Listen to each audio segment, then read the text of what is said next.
you have over here is the only surrounding building of the Armory complex, and that is what we call John Brown's Fort. Now, it doesn't look very imposing, doesn't look much like a fort at all, and that's because it's not.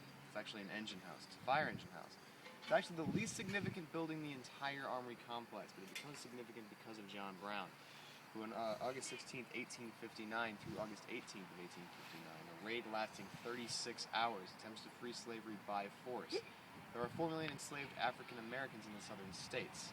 That's 1 in 7 Americans total that belongs to someone else.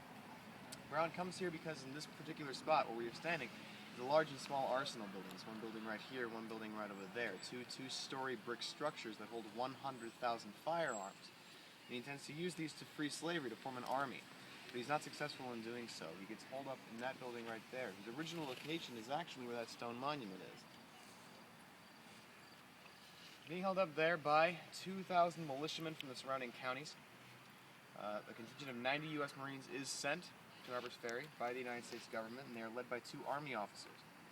They're led by a Captain James Ewell Brown Stewart and a Colonel Robert Edward Lee, who of course will gain future fame in the upcoming American Civil War.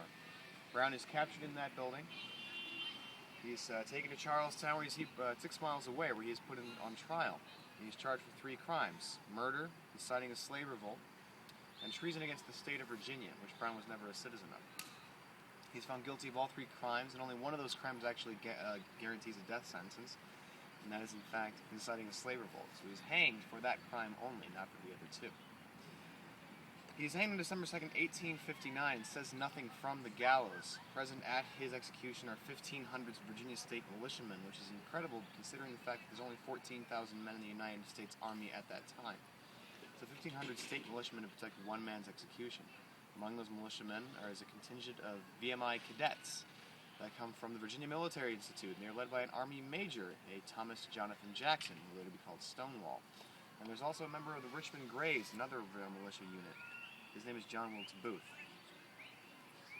Brown says nothing from the gallows, but instead passes a note to his guard. It says, "I, John Brown, am now quite certain that the crimes of this guilty land will never be purged away but with blood," essentially predicting civil war that will break out 18 months later. And after those 4 years of bloodshed, those 4 million African Americans will be freed as a result of a conflict that started in that building right there. Excellent.